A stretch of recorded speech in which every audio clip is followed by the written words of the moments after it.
My name is Clarissa, and I'm 42 years old. This house has been my whole world. When I first walked through its doors 20 years ago, it wasn't much to look at: faded wallpaper, creaking floors, a leaky roof that threatened to give way every time it rained. But to me, it wasn't just a house. It was the start of something. A place to build a family, to dream, to heal from the storms I had endured in my younger years. Every corner of it holds a memory.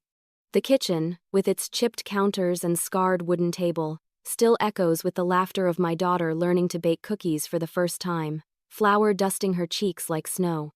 The living room carries the imprint of countless Christmas mornings, wrapping paper strewn across the floor while the smell of pine filled the air.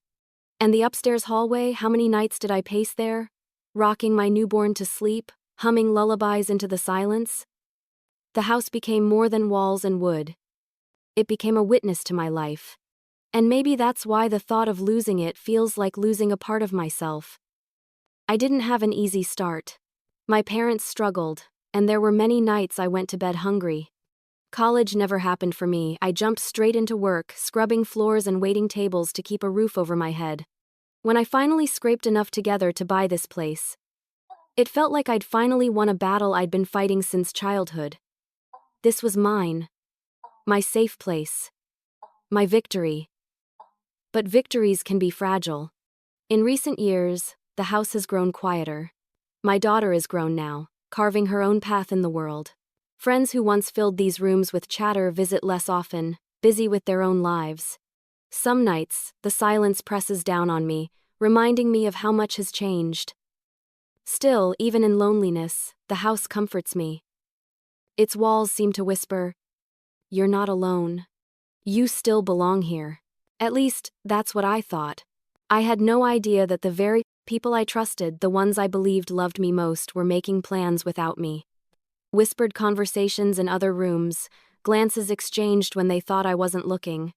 They spoke of the house not as a home, but as a piece of property. Something to be divided, sold, liquidated for cash. As if my life, my memories, my sacrifices could be measured in dollar signs. I wasn't supposed to hear them, but I did. It started with a slip of a conversation. I was walking down the hallway one evening when I heard my niece's voice drifting from the living room. If Aunt Clarissa sold the house, we could all split the money. It would be a fresh start for her, and for us too. The words stopped me cold. At first, I told myself I must have misunderstood. Maybe it was just idle chatter, nothing serious. But as the days passed, the whispers grew louder. My sister spoke in hushed tones about calling realtors. My nephew muttered about how much the house could fetch in today's market. They didn't know I could hear them. They didn't know every word felt like a knife in my chest. I wanted to scream, to confront them, to tell them this house wasn't theirs to claim. But instead, I stayed silent, retreating into my room, my heart heavy with betrayal. Because what hurt most wasn't the thought of them wanting the money. It was the realization that they saw me as an obstacle, not a person. They weren't thinking of my life, my memories, my sacrifices. They were thinking only of themselves. That night, as I lay awake staring at the ceiling, I made a silent vow. They might think they could decide for me. They might think I was weak, too quiet, too sentimental to act. But they were wrong. This house may not last forever. But if it's to be sold, the decision will be mine. And when I make that choice, it will not be for them. It will be for me. But the whispers in the dark were only the beginning of their betrayal. The betrayal grew louder when they thought I wasn't listening. At first, I told myself I had misheard. Maybe I'd caught a stray word, taken it out of context, let my tired mind twist it into something more sinister than it was. But denial can only hold so long. The whispers didn't stop. They multiplied. I began to notice how conversations hushed the moment I entered a room, how glances were exchanged behind my back. I wasn't paranoid. I knew the signs of secrecy after all. I'd lived long enough to recognize when people didn't want me to hear the truth. It became impossible to ignore one evening as I passed the kitchen. The door was half closed, and the glow of the light spilled across the hallway. I heard my sister's voice, sharp, deliberate. We need to think practically. Clarissa doesn't need that big old house anymore. It's too much for her to maintain. If we sold it, the money could go toward things the family actually needs. My stomach clenched. Another voice chimed in my nephew's. The market's hot right now. A house like that could fetch a fortune. Imagine splitting it, each of us could finally pay off debts, maybe even travel. Why let it rot when it could change our lives? Their words cut deeper than any knife. They weren't talking about my comfort, my well-being, or my memories. They weren't even talking about helping me. They were talking about what they could gain from tearing my life apart. I pressed myself against the wall, straining to hear. My sister lowered her voice, but the venom in it carried. Clarissa is too sentimental. She doesn't see how impractical it is to hold on to that house. We'll just have to convince her it's for the best, or... Her words trailed off into a whisper. The silence that followed chilled me more than the words themselves. That night, I sat in my bedroom, staring at the faded wallpaper I'd once chosen with such joy. My hands shook as I thought of how easily they dismissed my sacrifices. They hadn't been there when I worked double shifts to make the mortgage payments. They hadn't been the one patching the roof with tar during storms, scraping together savings to keep the water heater running, planting flowers in the garden to hide how tired I was inside. No, they hadn't endured any of it, and yet, they felt entitled to decide its fate. The following week, I overheard even more. Passing by the living room, I caught my niece whispering into her phone. Yeah, I know, we're working on it. Aunt Clarissa is stubborn, but once she realizes she can't keep up, she'll have no choice. We'll make sure she sees reason. Reason. That's what they called it. To them, reason meant stripping me of the one thing that represented my life's battles and victories. I stopped eating with them at the same table. I kept to myself, pretending not to notice the way their conversations dipped whenever I appeared. But in truth, I noticed everything. Their greed seeped through every word, every look, every hushed laugh. They saw me not as a woman who had built a life brick by brick, but as a stumbling block between them and a payday. One night, I walked through the house alone, my bare feet padding against the cool wood floors. I trailed my hand along the walls, whispering to myself, "They'll never understand, you are mine." But even as I said it, doubt gnawed at me. What if they pressured me into it? What if they wore me down with their constant whispers until I began to believe I was foolish for keeping it? What if the house slipped from my grasp before I could stop them? I couldn't let that happen. I began writing everything down. Every word I overheard, every plan they hinted at, every casual dismissal of me as though I weren't capable of deciding for myself. Page after page, I recorded it in a worn leather journal, my own way of reclaiming control. Because if there was one thing I had learned in life, it was this. Silence was dangerous. It allowed others to write your story for you, and I refused to let them write mine. One evening, as I crept past the kitchen again, I caught a final piece of their plan that sealed my resolve.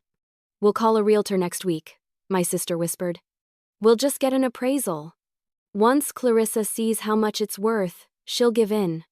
No one could walk away from that kind of money." Her words lit a fire in me. They thought I was weak.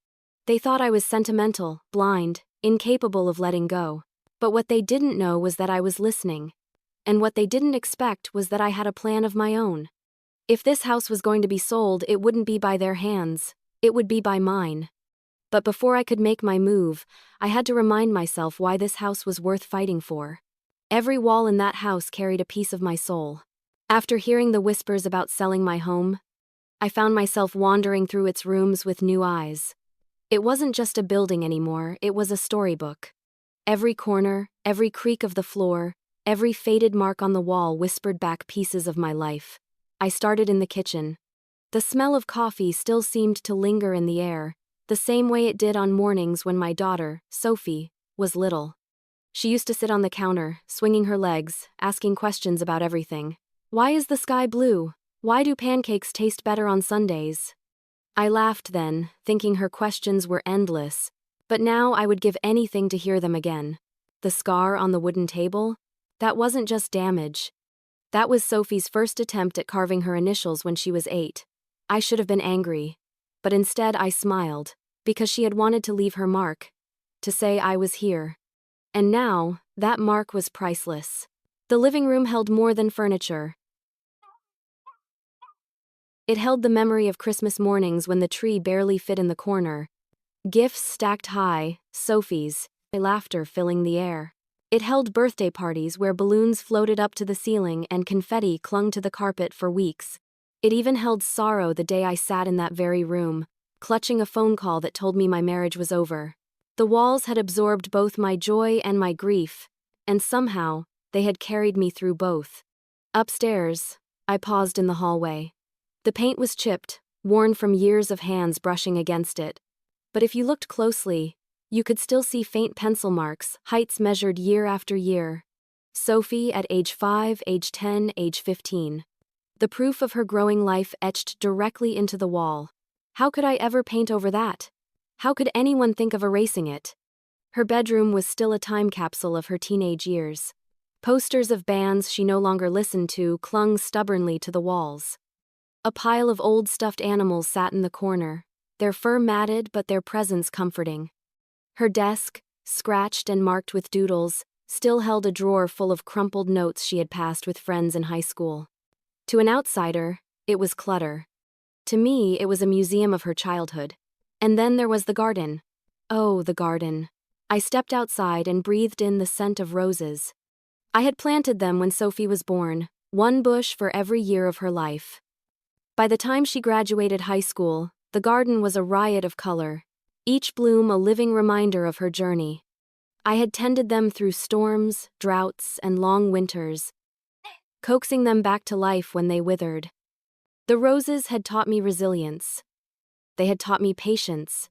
And in many ways, they had taught me how to mother. Standing there, surrounded by blossoms, I felt a wave of defiance rise in me. How dare they talk about selling this house? Did they not understand what was buried in its walls, what was blooming in its soil? But I knew the answer. They didn't understand because they had never lived it. To them, the house was just property, a financial asset to be cashed out. To me, it was sacred ground. That night, I sat by the window in my bedroom, looking out over the garden bathed in moonlight. I held Miriam's box of letters, my grandmother's keepsake that I always kept close. She had taught me that walls don't just shelter us, they tell our stories. She once told me, "Clarissa, a house is more than a roof, it's the place where your heart takes root." And my heart was rooted here. Still, I couldn't ignore the truth. The whispers about selling weren't going to stop. If anything, they were growing louder, bolder.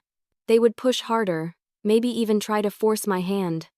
And for the first time, a thought entered my mind that shook me. Maybe the only way to protect the dignity of my memories was not to cling to the house, but to let it go on my terms. It wasn't a thought I was ready to accept yet, but it lingered, like a shadow in the corner of my mind. Because while the house carried my past, I began to wonder if my future required me to be braver than I had ever been before. But while I held on to the memories, the family was already plotting their next move. Their whispers turned into blueprints for betrayal. It began with subtle hints, little comments slipped into conversations. Phrased so casually, I might have missed their weight if I weren't listening carefully. "We could all use some extra money these days," my sister remarked one afternoon, stirring sugar into her tea. "Selling the house could solve a lot of problems." "Another time," my nephew muttered. "Aunt Clarissa doesn't need such a big place. It's wasted space." At first, I bit my tongue.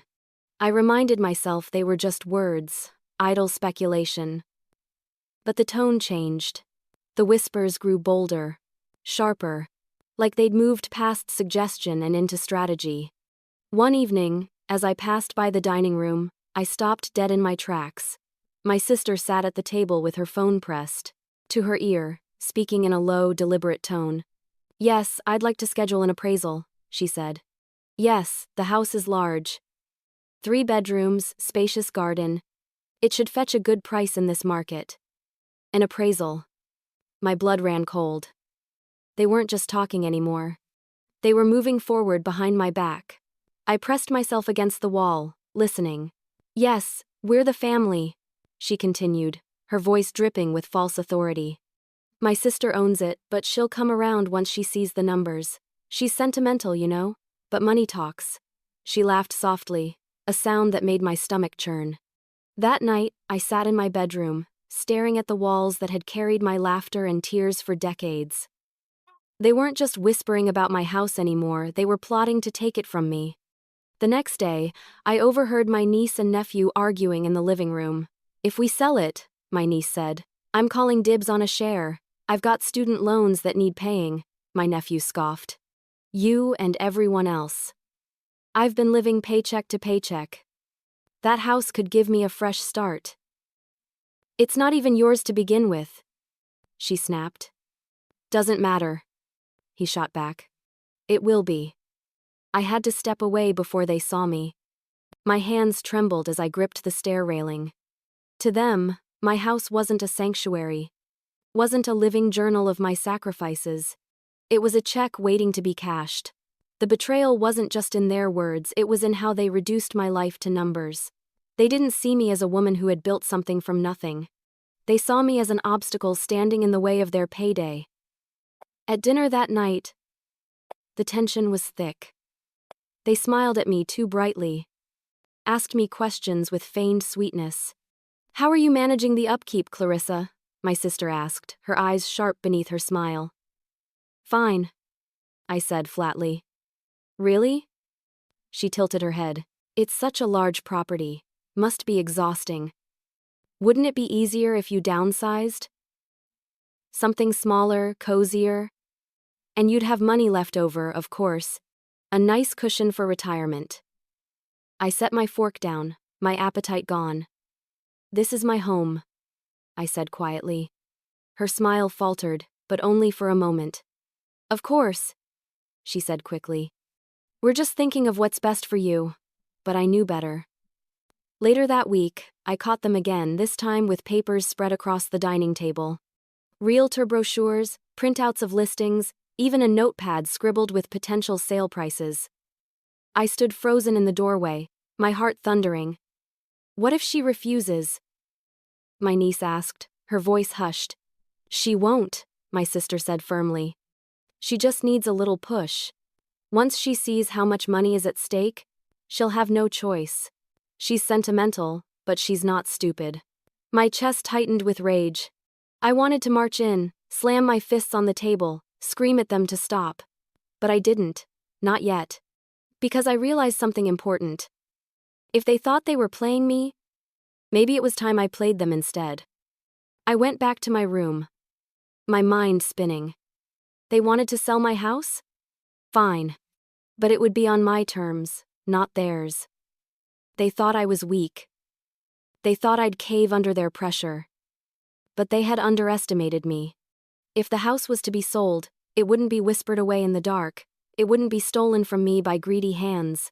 No, it would be my decision. And I already knew the perfect way to make sure of it. But before I revealed my plan, I needed someone I could trust completely. I couldn't carry the weight of their betrayal alone.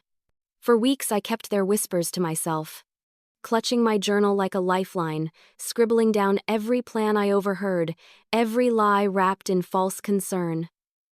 But secrets have a way of gnawing at you, hollowing you out from the inside. I needed someone who would listen, someone who would believe me, without twisting my words into selfish motives. That someone was Margaret. Margaret had been my neighbor for nearly 15 years, a widow in her 50s with a laugh that could shake the walls and a heart that had seen its share of storms. She was the kind of friend who showed up with soup when I was sick, who watered my roses when I went out of town, who never asked for anything in return. If anyone could help me untangle this mess, it was her. One afternoon, I invited her over for tea. The kitchen smelled faintly of chamomile, and I set the table with the floral china my mother had passed down to me. My hands shook as I poured, the teapot rattling against the cups. Margaret noticed, of course.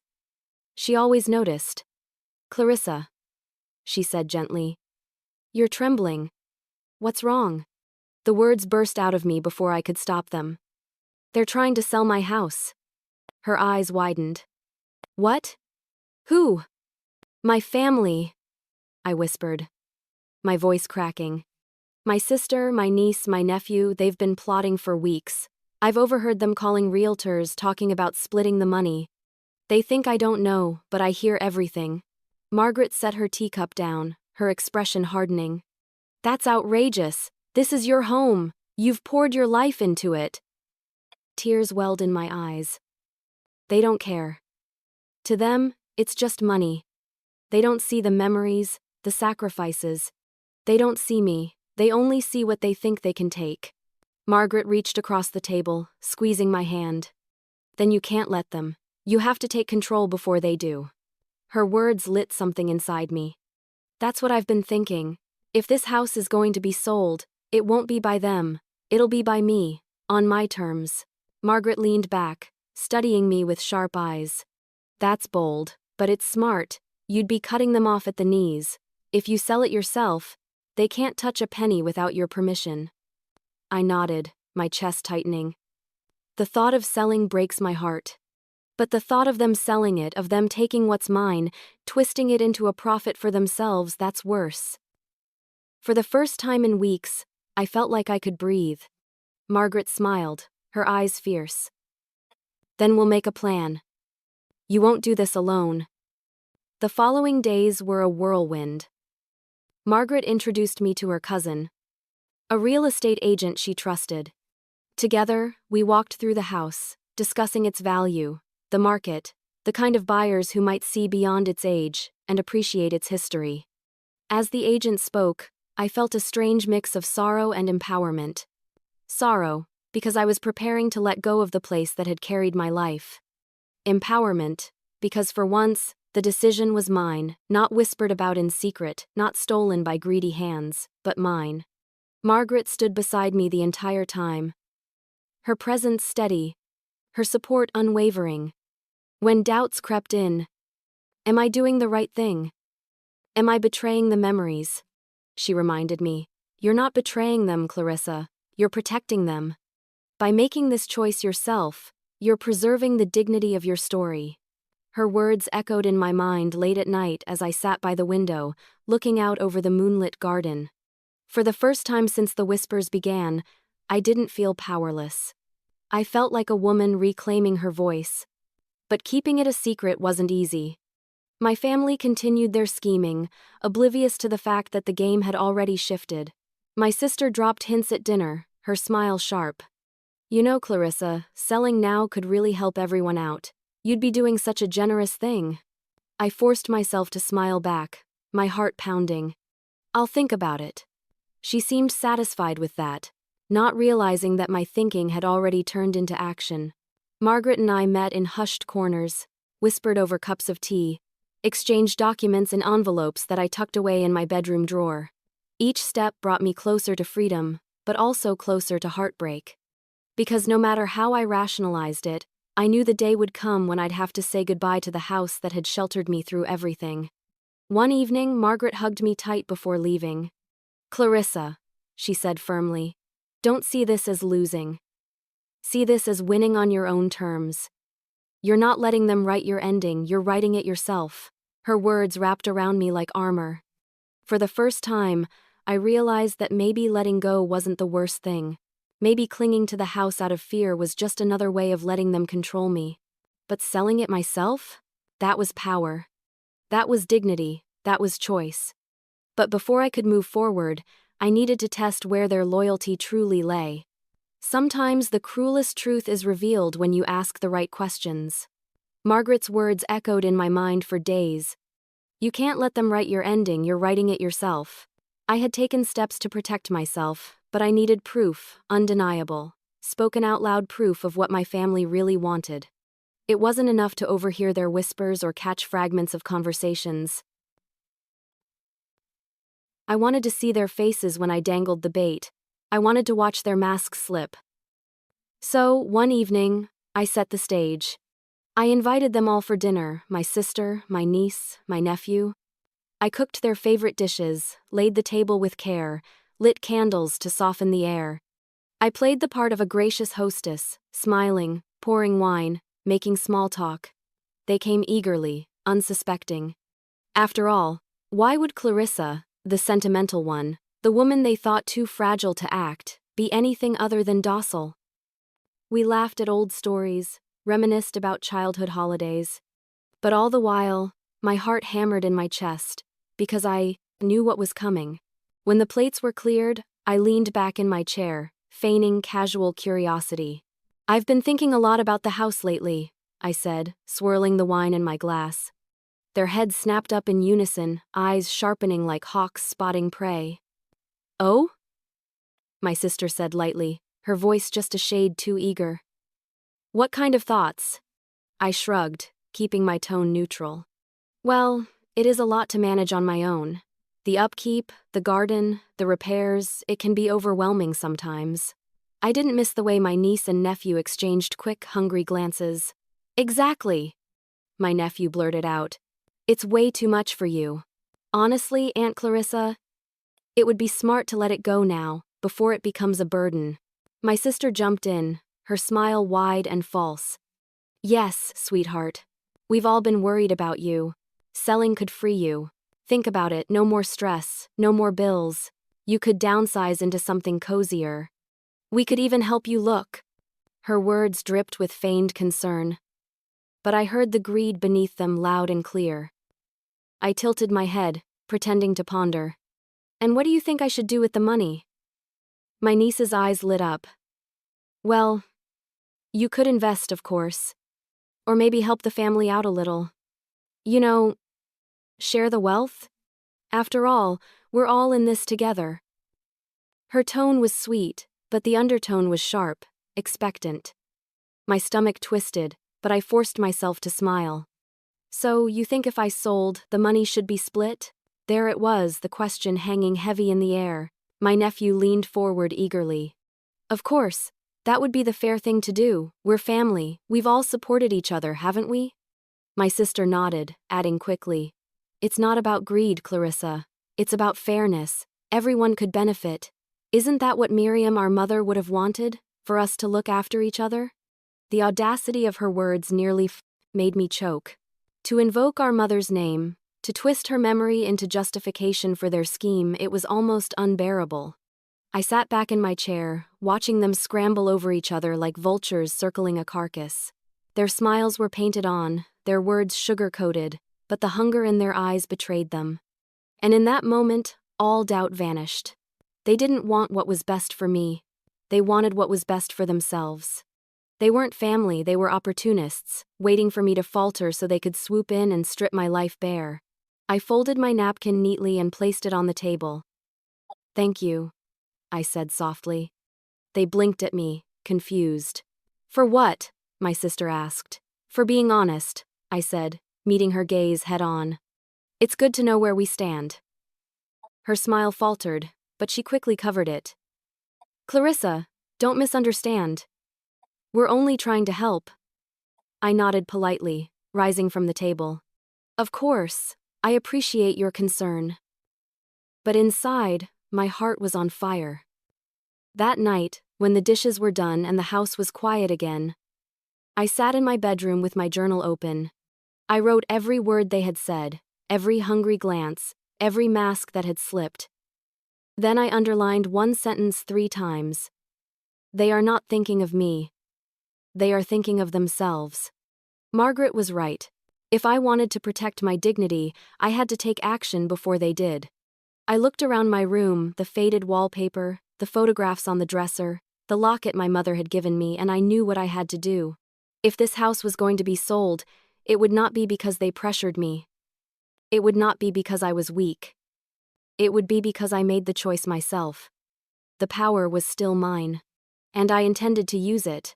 But the time for quiet reflection was over. It was time to make secret preparations.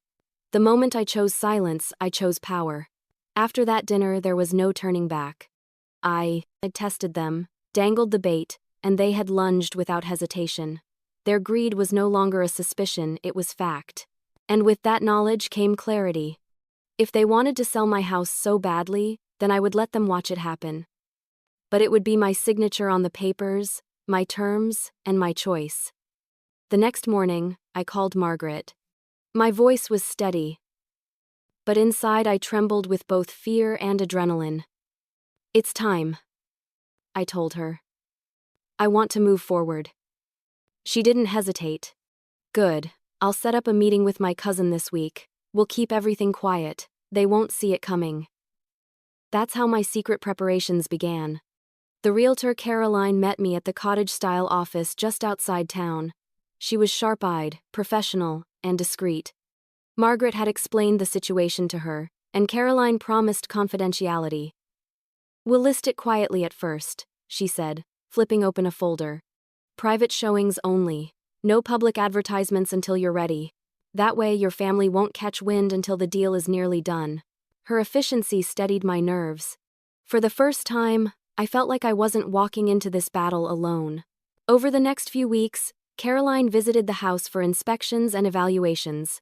She walked through every room, taking notes, asking questions about repairs, history, and details only I could provide. I followed her silently, my heart aching with every step. When she ran her hand along the stair railing, I remembered Sophie sliding down it as a child, laughing until tears filled her eyes. When she measured the living room, I saw again the glow of Christmas lights reflecting in the windows. When she asked about the garden, my throat tightened as I thought of each rosebush I had planted by hand. It felt like I was leading a stranger through my soul. At night, I sat in my bedroom with Miriam's locket in my hands, whispering to her picture as though she could hear me. I'm not letting them win. I'm doing this my way. Please understand. The showings began quietly. Strangers walked through my home, their eyes scanning walls and floors, calculating potential, not memories. To them, it was just property. But I studied each one carefully, searching for the person who might see more. Some were dismissive, muttering about renovations and costs. Others were polite but detached. But one couple, an older pair with gentle smiles, lingered in the garden longer than anyone else. The woman bent to touch the roses, her eyes soft. "These are beautiful," she murmured. "Someone loved this garden." Her words pierced me. She had seen it. She had felt it. When they left, Caroline gave me a knowing smile. "They're serious," she whispered. "And they respect what's here." That night, I wept not from sorrow, but from relief. Maybe this wouldn't end as a loss after all. Maybe, just maybe, I could give the house to people who would honor it, even as I walked away. Meanwhile, my family remained oblivious. At dinners, they pressed me gently, testing to see if I had softened. "Have you thought more about selling?" my sister asked sweetly, cutting into her chicken. I smiled back, calm as stone. "I'm still considering it." They nodded, satisfied, never realizing the process was already in motion. Each lie tasted bitter on my tongue, but it gave me strength. For once, I was ahead of them. For once, I was in control. In secret, I began packing small things, boxes of books, photo albums, little keepsakes tucked away into Margaret's spare room. I moved slowly, carefully, so no one would notice. Each item I packed felt like both a wound and a victory. One evening, as I carried a box of Sophie's old school projects, I paused in the hallway. The pencil marks of her growing height still etched the wall, faint but undeniable. I touched them gently, my throat aching. "How do you pack a memory like this?" The answer came, quickly. "You don't. You carry it inside you." Weeks turned into months, and the plan moved forward step by step. Caroline negotiated with the couple, and soon an offer was on the table. It wasn't the highest bid, but it was fair, and it came with sincerity. "They don't want to gut the place," Caroline explained. "They want to live in it, love it. As at Island, they see its soul." That was what mattered to me. Not the numbers, not the profits, but the knowledge that my home would not be destroyed or flipped like a commodity. I signed the papers with trembling hands, my heart pounding. Each stroke of ink felt like severing a piece of myself, but also reclaiming a piece of my dignity. The deal was nearly sealed. The closing date was set, and my family had no idea. They were still whispering in corners, still plotting, still convinced they would be the ones to benefit. But soon, their whispers would be silenced. Because the truth was coming and I was the one holding it. But when the offer became official, I knew I would have to face them and reveal everything. The moment I held the offer in my hands, the house no longer belonged only to me. Caroline spread the papers across my dining table, her pen poised between her fingers. Margaret sat beside me, her presence steady, her eyes urging me to breathe. My heart thudded in my chest as if it were trying to escape. "This is it," Caroline said gently. "The couple has made their offer. It's not the highest we've seen, but it's solid. More importantly, they're committed to preserving the house as it island. They see its character." Her words lingered in the air like a balm, but they didn't ease the ache inside me. I stared down at the numbers, the signatures, the formal language that turned my memories into assets and my life into a transaction. For years, this table had held birthday cakes, holiday feasts, school projects, and whispered prayers in the dark. Now it held the future, the house itself. Margaret reached for my hand. "Clarissa, it's okay to feel torn. You're not just signing papers, you're signing a chapter closed. But remember, you're doing it on your terms." I nodded, my throat tight. "On my terms." The words tasted strange, like both freedom and grief. I lifted the pen, my hand trembling. The tip hovered over the line where my signature would go. 1,000 memories surged all at once, Sophie running barefoot down the hall, the sound of rain on the roof as I patched leaks late at night, the way my mother's voice once echoed in the kitchen as she told me, "This is your sanctuary now." And then I thought of the whispers. The greed. The way my sister and her children had plotted as though I were already gone. The grief hardened into resolve. I signed. When the ink dried, I set the pen down and exhaled a breath I hadn't realized I was holding. Caroline smiled warmly. "Congratulations, you've accepted the offer. The closing date is in 3 weeks. Between now and then, we'll finalize everything quietly. They'll never see it coming." Her words gave me strength. My family had wanted to corner me, to manipulate me into handing them what they felt entitled to. Instead, I had made the choice myself. That night, I walked through the house slowly, almost reverently. The walls seemed to hum with the weight of what I'd done. In the kitchen, I ran my hand across the table where Sophie's initials were carved. "You'll be safe now," I whispered, as though the house could hear me. In the living room, I sat on the couch in the glow of the lamp, closing my eyes and listening to the silence. For years, that silence had been my enemy, reminding me of how empty the house had become. But tonight, it felt like peace. I climbed the stairs, pausing at the pencil marks in the hallway. I traced Sophie's growth with my fingers, tears slipping down my cheeks. Some memories I could never take with me, no matter how many boxes I packed. But they were etched into me as much as they were etched into these walls. In her old bedroom, I sat on the edge of her bed, clutching one of her stuffed animals to my chest. I wept quietly, letting the grief flow through me. This was more than selling a house. This was saying goodbye to years of my life. But it was also saying goodbye to betrayal, to whispers, to the suffocating feeling of being surrounded by people who wanted what was mine. For the first time in weeks, I felt lighter. When I returned downstairs, Margaret was waiting in the kitchen. She had stayed after Caroline left, unwilling to leave me alone in my grief. "Did it feel like the right choice?" she asked softly. I wiped my eyes, nodding. "It did. It hurts, but it's right. I can live with this. I couldn't have lived with letting them take it from me." Margaret smiled sadly. "That's because you chose. Choice makes all the difference." Her words stayed with me as the days passed. I threw myself into packing, sorting through boxes, deciding what to keep and what to let go. Each drawer revealed fragments of the past, old letters, photographs, forgotten souvenirs from vacations long gone. Some I tucked carefully into boxes for Sophie, others I discarded with a bittersweet smile. But through it all, I felt something shifting inside me. For years I had clung to the house as though it were the only proof of my strength. But now, I realized the truth. My strength wasn't in the walls. It was in me. Still, the hardest part was yet to come. Because while I had accepted the offer and signed the papers, my family remained in the dark. They still believed they were closing in on me, waiting for the moment they could swoop in and pressure me into submission.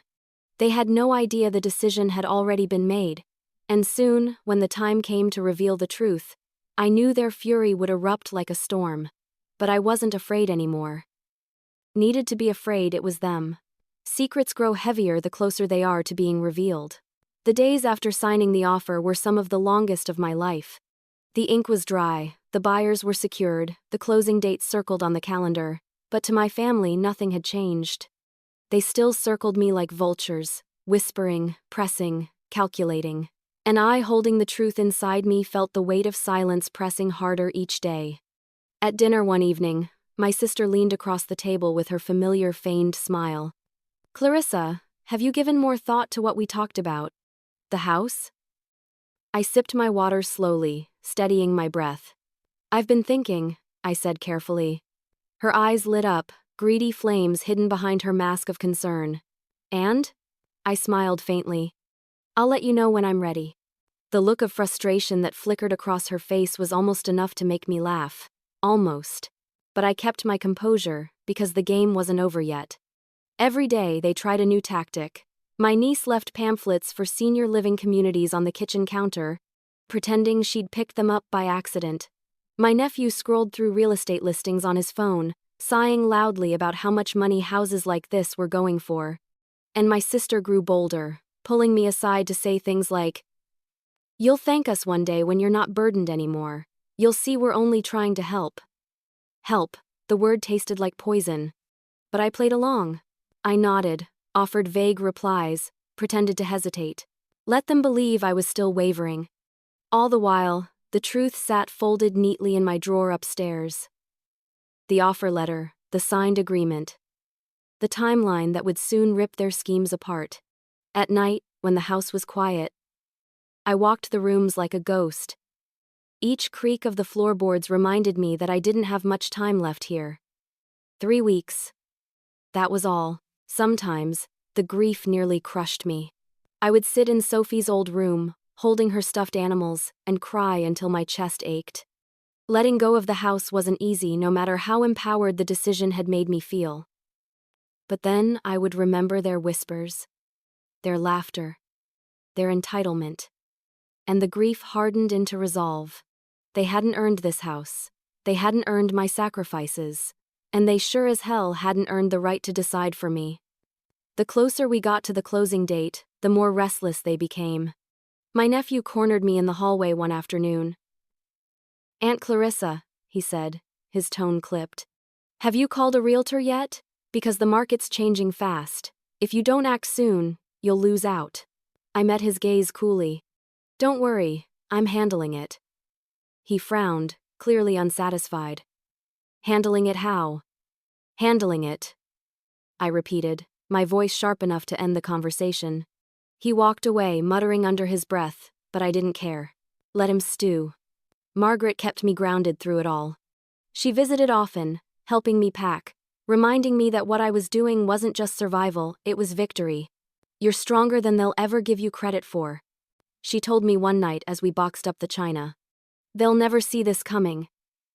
And when you tell them, Clarissa, it'll be the sweetest justice." I clung to her words like a lifeline.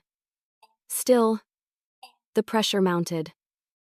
My sister tried guilt. "Think of Sophie," she said one morning. "Wouldn't you want to leave her something? The money could set her up for life." The audacity of it made me shake with anger. Sophie was my daughter, my blood. If anyone was entitled to this house, it was her, not them. And I would decide how and when she was included, not my scheming sister. I bit back my fury and simply said, "Sophie will be fine." The truth loomed closer every day, pressing down on me like a storm cloud ready to break. I knew I couldn't keep it hidden forever. Sooner or later I'd have to tell them. And when I did, it would not be gentle. I imagined the looks on their faces, the shock, the rage, the scrambling to make sense of it. For weeks they had treated me like a pawn in their game. Soon, they would learn I was the queen and the move had already been made. But even as I imagined their outrage, A small flicker of fear gnawed at me. What if they retaliated? What if they tried to stop the sale, to sabotage me? The contract was binding, but greed makes people desperate. Every sound in the house at night made me tense. Every knock at the door set my heart racing. The secret was mine, but it was heavy, and the closer the closing date came, the heavier it grew. Until finally, one morning, as I stared at the calendar with the red circle marking the day my house would no longer be mine, I knew the time had come. I couldn't hide it anymore. The revelation was looming, and soon, they would hear the truth. But when I finally revealed it, their fury would shake the walls of this house one last time. The truth was ready to break free, and I was done hiding. The day I decided to tell them was ordinary in every other way. The sky was a muted gray, the kind of day where the world feels heavy with expectation. My family gathered in the dining room, unaware that their game was about to end. I had invited them myself, my sister, my niece, my nephew. I set the table as though it were just another family dinner. Laid out the good china. Cooked their favorite dishes. I wanted no excuses. No distractions. When the truth came, I wanted their eyes on me. They filed in with their usual airs of entitlement. My sister kissed my cheek too sweetly. My nephew carried his phone as if he'd rather be anywhere else. And my niece gave me that sugary smile that always hid sharpness beneath. We ate in strained politeness. They asked about my health, about Sophie, about my work. But the undercurrent was clear. They were waiting for the moment to bring up the house. It didn't take long. "So, Clarissa," my sister said as she dabbed her mouth with a napkin, "have you thought more about what we talked about? About selling?" The others leaned in, eyes sharp. Breaths held. I set my fork down carefully, folding my hands in my lap. "Yes," I said. Their faces lit with anticipation. My niece's hand twitched, as though ready to grab at invisible money. My nephew smirked, as if victory was already his. I let the silence stretch, watching them squirm. Before I said the words, "I've already sold it." The air shattered. My sister froze, her napkin halfway to her lap. My niece gasped audibly, her hand flying to her chest. My nephew sat up straight, his smirk vanishing like smoke. "You what?" my sister hissed. I repeated it calmly, my voice steady as stone. "I've sold the house. Weeks ago. The papers are signed. The closing date is set. It's done." Their outrage came like a storm. "You had no right," my nephew shouted, slamming his palm on the table. "We're family. We should have been included." "Included?" I snapped, my patience gone. "Included in what? In stealing from me? In turning my life into your profit?" My sister's face flushed red. "We weren't stealing, Clarissa. We were trying to help you, to make sure the money didn't go to waste." I laughed bitterly. "Help me?" You whispered behind my back. "You called realtors without my knowledge. You planned to divide what you thought was yours. That isn't help. That's betrayal." My niece's voice wavered, sharp with desperation. "But the money, think of what it could have done for us, for all of us." I met her gaze coldly. "That's the difference. I was thinking of me. My life. My memories. My dignity. And I'll be damned if I let you strip that away." The room crackled with fury. My nephew cursed under his breath, muttering about how unfair it was. My sister accused me of being selfish, of abandoning family. My niece wept dramatically, as though she had been wronged. But beneath all their noise, I felt only peace. Because for the first time in months, the truth was mine alone. I stood slowly, my chair scraping against the floor. This house was my victory, my sanctuary, my story. And I chose how it ends. You don't get to decide that for me. Not now, not ever. They stared at me, mouths open. But I wasn't finished. The buyers are good people. They respect this house. They'll care for it the way none of you ever did. And as for the money, that's mine. Mine to use, mine to save, mine to leave to Sophie when the time comes. Not yours to snatch. My sister slammed her napkin on the table, her eyes blazing. "You'll regret this, Clarissa. Mark my words."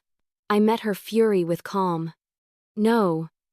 The only regret I'd have would be letting you decide my life for me." The silence that followed was heavy, broken only by the sound of their shallow breaths. Finally, my nephew shoved his chair back, muttering curses as he stormed out. My niece followed, sniffling and shooting me one last glare. My sister lingered, her hands trembling, her face twisted with rage. "You've made a mistake," she spat.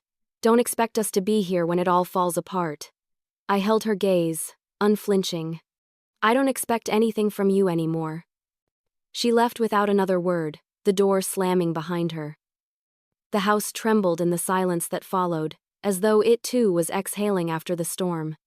I sat back down, my hands shaking but my spirit strong. They had wanted to strip me of dignity. Instead, I had stripped them of their power. The reveal was done. The truth was out.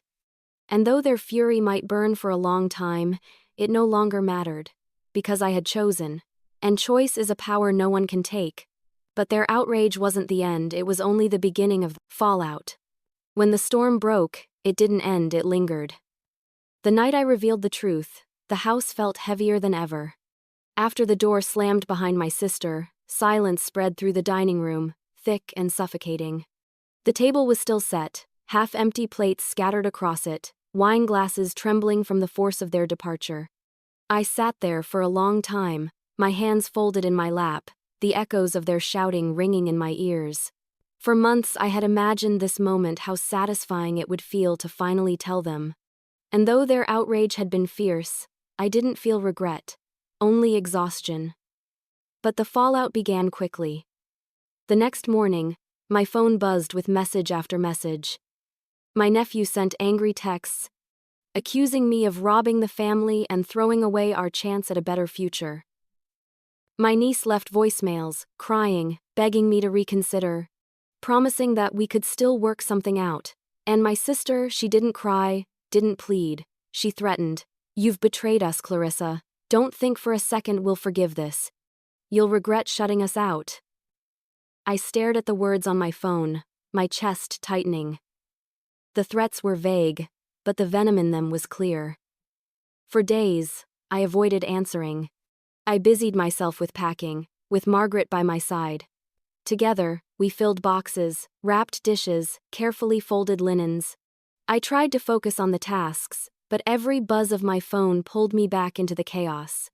"They won't let this go," I muttered one afternoon, taping up a box of books. Margaret glanced at me, her eyes sharp. "Of course they won't. Greed doesn't let go easily. But you're stronger than they realize. You've already beaten them once, you'll do it again." Her confidence steadied me. But at night, when I was alone, doubt crept in. What if they tried to sabotage the sale? What if they confronted the buyers? What if they dragged me through legal battles, just to spite me? The fear gnawed at me, but then I'd remind myself, the contract was signed, sealed, binding. They could scream, they could threaten, they could hate, but they couldn't undo what I had already done. Still, the fallout spilled beyond threats. Word spread quickly through extended family. Cousins called, pretending to check on me but fishing for details. An aunt I hadn't spoken to in years suddenly popped up, her voice dripping with false sympathy. "Oh, Clarissa, I heard what happened. Selling the house. Such a big decision. I only hope you considered everyone's feelings. Everyone's feelings, not mine." For the first time in my life, I realized how conditional their love had been. They loved me when I played the role of the sentimental fool, clinging to my house while they schemed around me. But the moment I chose myself, my dignity, my future, that love vanished. And strangely, that realization freed me. I stopped answering the calls. I stopped reading the texts. I let their outrage scream into silence while I folded my clothes and packed my memories. Margaret stayed close through it all. She cooked meals when I was too drained to lift a pan. She reminded me to laugh, to rest, to breathe. She told me stories of her own battles with greedy relatives after her husband passed, reminding me that survival isn't always about winning, it's about enduring. You'll get through this.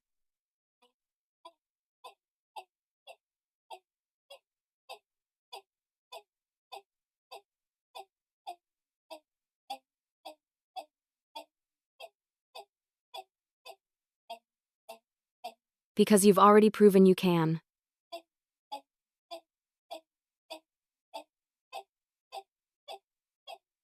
My sister showed up unannounced one afternoon, pounding on the door until the walls shook. Clarissa, open this door!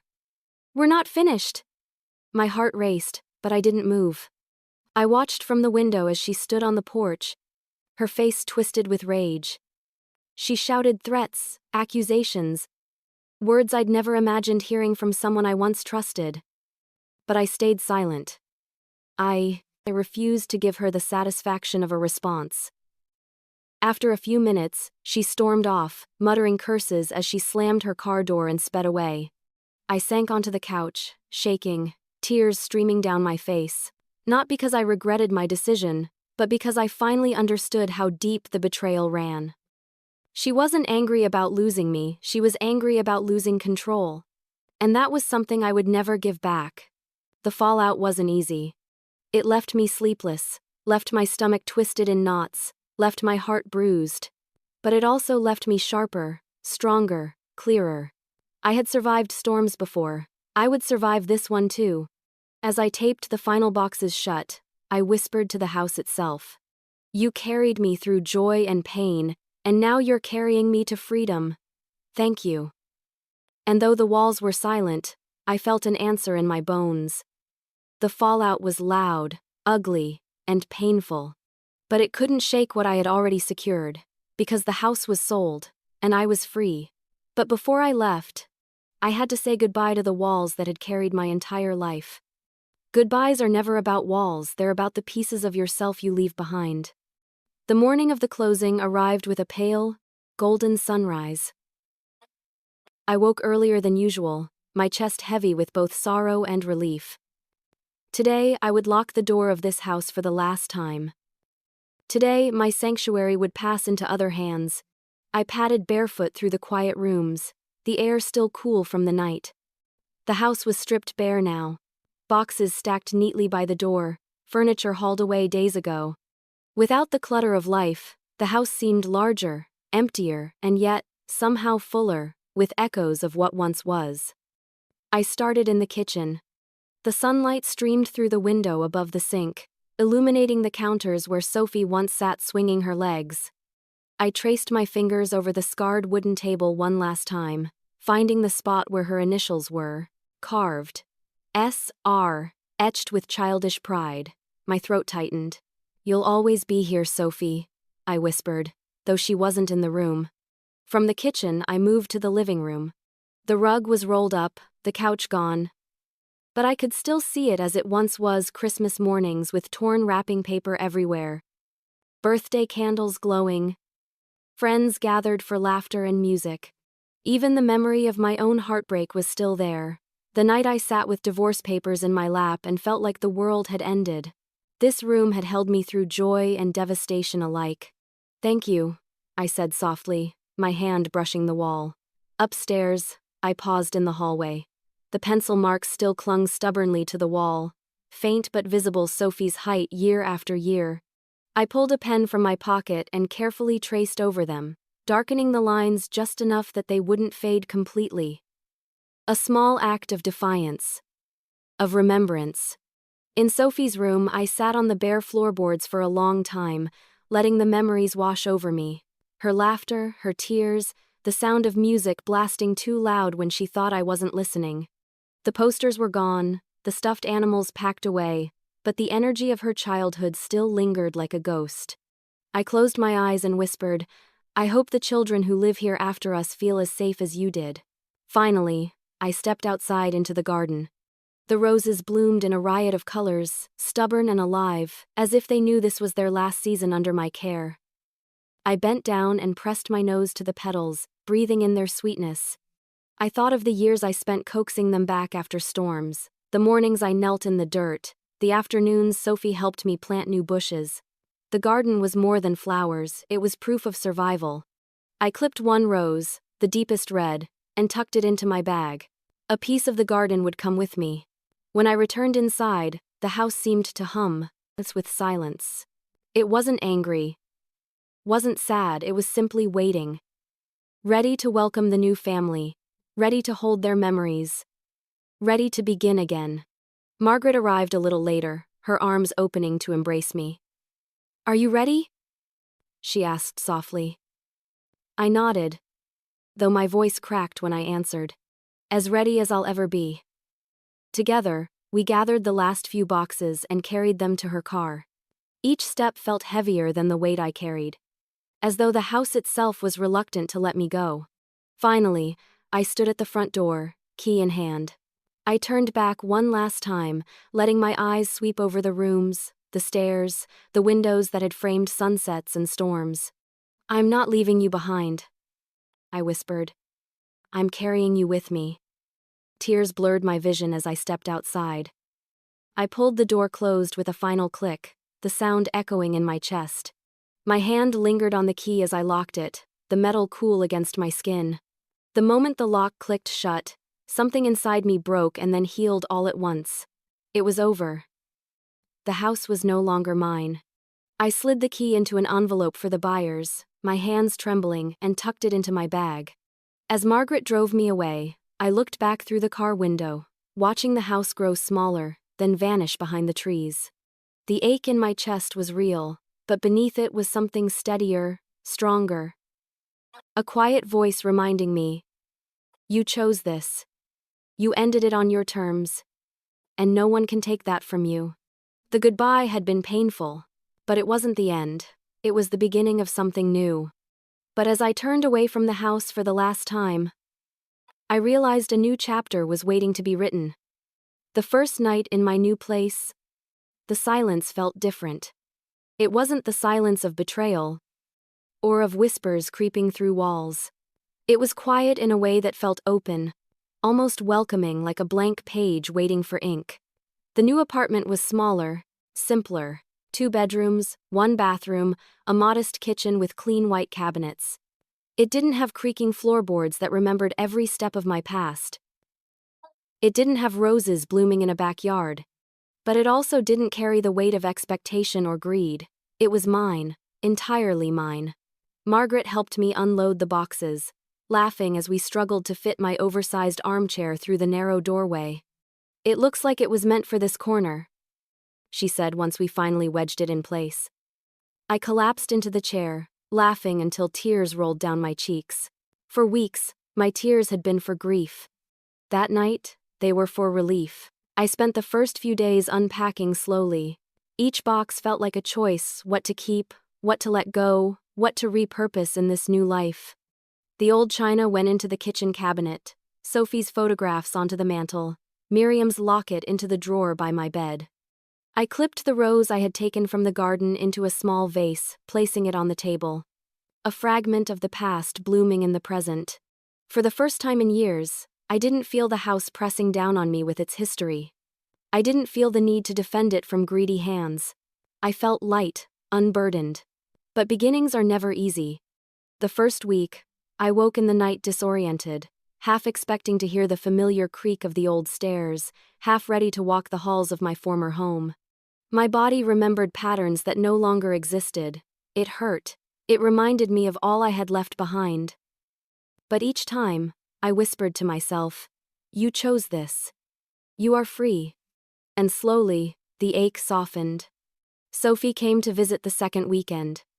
She walked through the apartment, her eyes wide, her smile bright. "Mom," she said, pulling me into a hug, "this feels like you. Cozy, warm, simple. Like a fresh start." Her words melted the last of my doubts. I didn't need the old house to prove my strength or my love for her. I carried both within me, and I could see it too. We spent the day hanging her childhood photos on the wall, arranging my bookshelves, laughing as we tried to hammer nails straight. By the time she left, the apartment didn't feel new anymore. It felt alive. Meanwhile, my family's outrage burned itself out. The texts slowed, the calls dwindled. My sister still simmered with anger, but without control over my life, she had nothing left to wield against me. My nephew and niece moved on to other distractions, leaving me with blessed silence. I realized then how much of my life had been lived under the shadow of their expectations. Now, for the first time, I was standing in sunlight. Margaret and I began new traditions.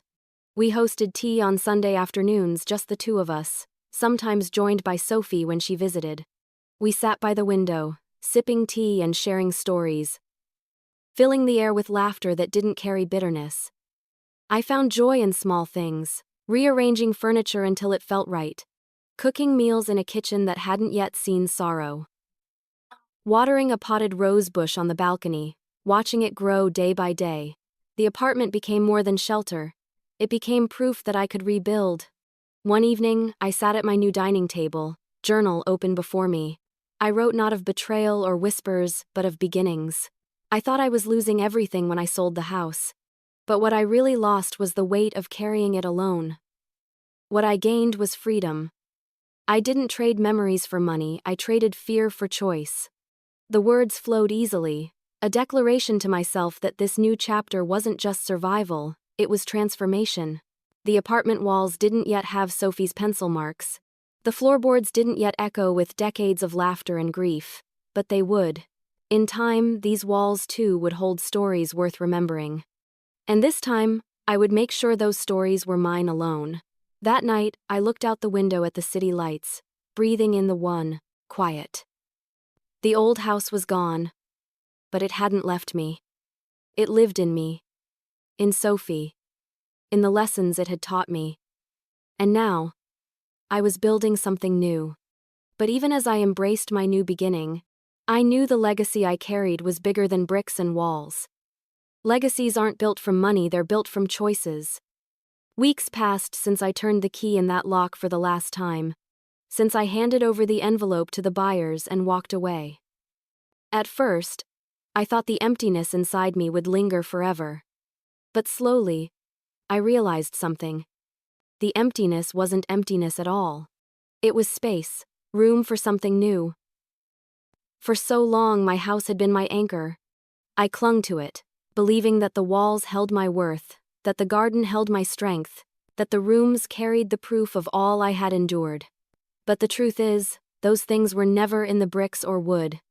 They were in me, and in choosing to sell my home on my terms, I claimed something bigger than a house.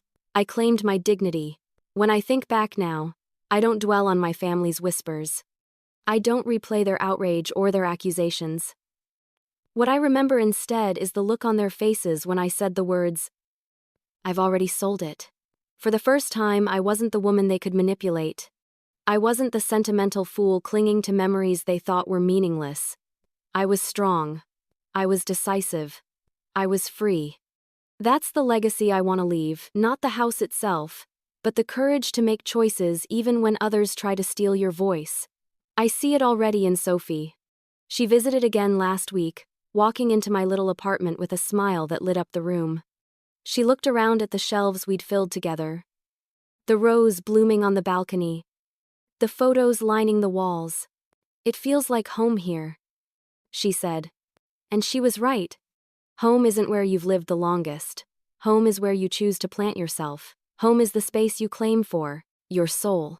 I realized then that my legacy wasn't in protecting the house, it was in teaching Sophie, and anyone who comes after her, that we are not defined by what people try to take from us. We are defined by what we protect for ourselves.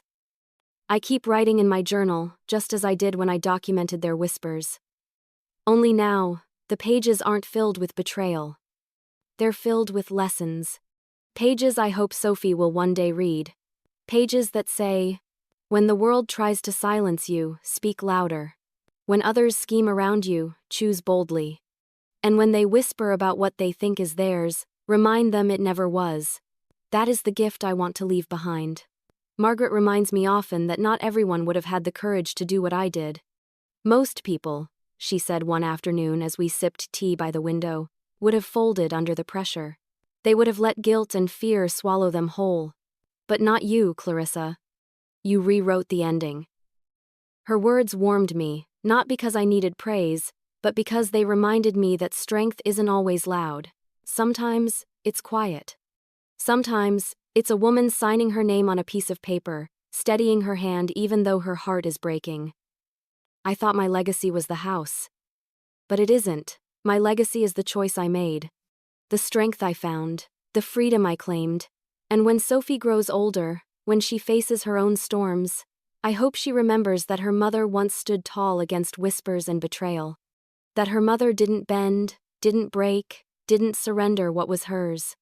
I hope she remembers that legacy isn't always about inheritance or possessions. Sometimes, it's about fire. The kind of fire no one can put out. I walk through my apartment now with the same reverence I once gave my old house. Not because of the memories it already holds, but because of the memories I'm still building. Each laugh with Sophie, each cup of tea with Margaret, each quiet night where I rest without fear, that's legacy too. And when the day comes that I'm gone, I don't want them to whisper about what they think I've left behind. I want them to speak aloud the truth that Clarissa chose. Clarissa fought. Clarissa lived on her own terms. The house is gone, but my story remains. And that will always be my legacy.